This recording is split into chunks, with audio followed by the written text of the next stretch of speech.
আসসালামু আলাইকুম। হ্যালো, নমস্কার। কেমন আছো তোমরা সবাই?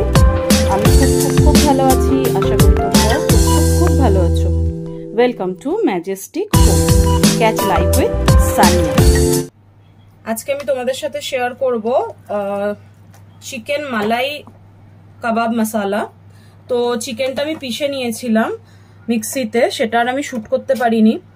এটা চিকেনটা যখন পিষেছি এতে আমি আলু, পেঁয়াজ, ধনেপাতা, কাঁচা লঙ্কা, একটু আদা, রসুন, গোটা গরম মশলা এগুলো দিয়ে পিষে নিয়েছিলাম। ঠিক আছে, পিষে আমি রেখে দিয়েছিলাম আর একটু নুন অ্যাড করে রেখেছিলাম এতে। এবার আমি এতে একটুখানি বেসন দিয়ে দেবো।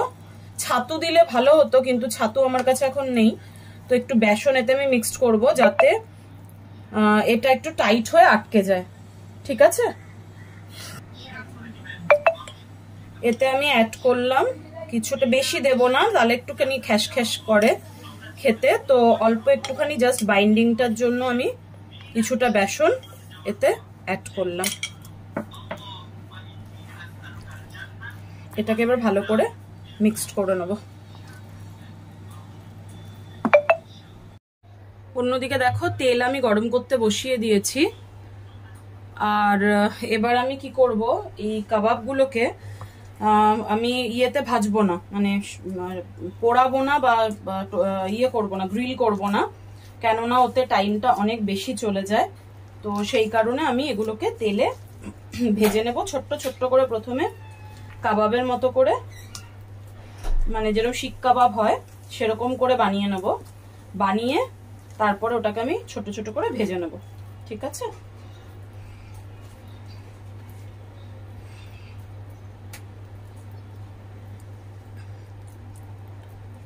এই যে এরম ভাবে আমি এগুলোকে ভেজে নেব।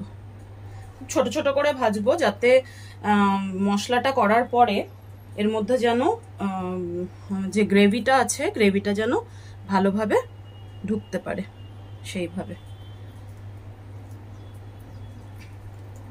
এইভাবে দেখো আমি এগুলোকে ভাজতে দিয়ে দিলাম।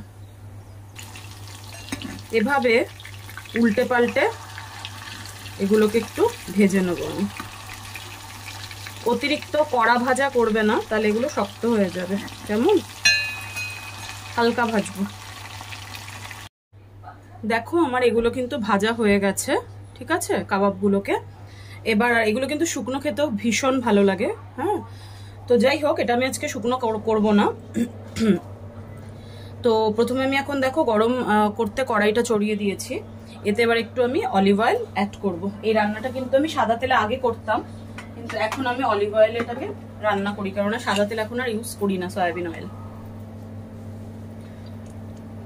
তো এতে পরিমাণ মতো আমি তেল, দেখো নিজেদের আন্দাজে দেবে, কেননা এক একজন চায় কি তরকারির ওপরে একদম তেল ভাসুক, আবার এক একজন তেল খুব কম খায়। তো সেই হিসেবে তোমরা তেলটা দেবে। আর আরেকটা জিনিস যেটা, এটা কিন্তু অলিভ অয়েল, তাই জন্য একটু বেশি দিলেও সমস্যা নেই।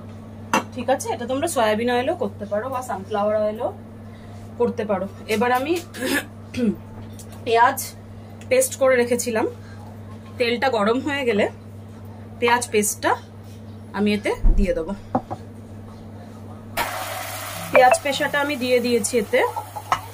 এবার পেঁয়াজটাকে মিনিট দুয়েক মতো একটু ভেজে নেব। এবার আমি কাঁচা লঙ্কা আর আদা রসুন, হ্যাঁ, তিনটে একসাথে পিষে নিয়েছিলাম, ওটা এবার এতে মিক্সড করে দেবো।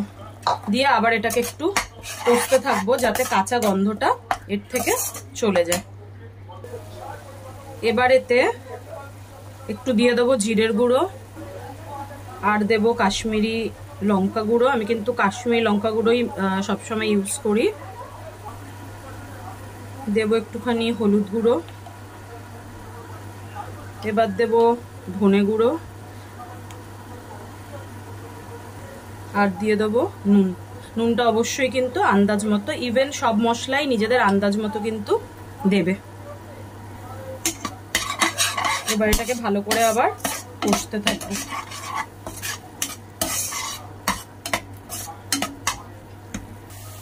মশলাটা আমার মোটামুটি কষানো হয়ে গেছে। এবার আমি টক দই আর কাজু বাদাম পিষে নিয়েছি, ওটা আমি অ্যাড করে দেবো। দিয়ে আবার এটাকে একটু নাড়তে থাকবো 2-4 মিনিট, যাতে কাজু বাদাম আর টক দইয়ের গন্ধটা চলে যায়। মশলাটা আমার কষানো হয়ে গেছে, দেখো তেল ছেড়ে দিয়েছে মশলা থেকে। এবার আমি কোফতাগুলোকে এতে ছেড়ে দেবো। কোফতা বলো, টিকিয়া বলো, যেটাও বলো, সেগুলোকে আমি ছেড়ে দেবো এতে।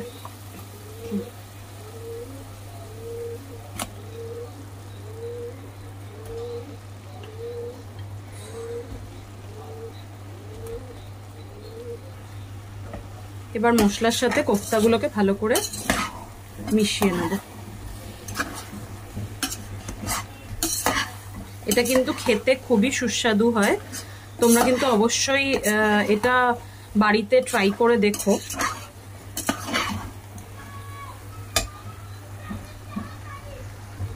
এবার এতে আমি কিছুটা জল অ্যাড করছি।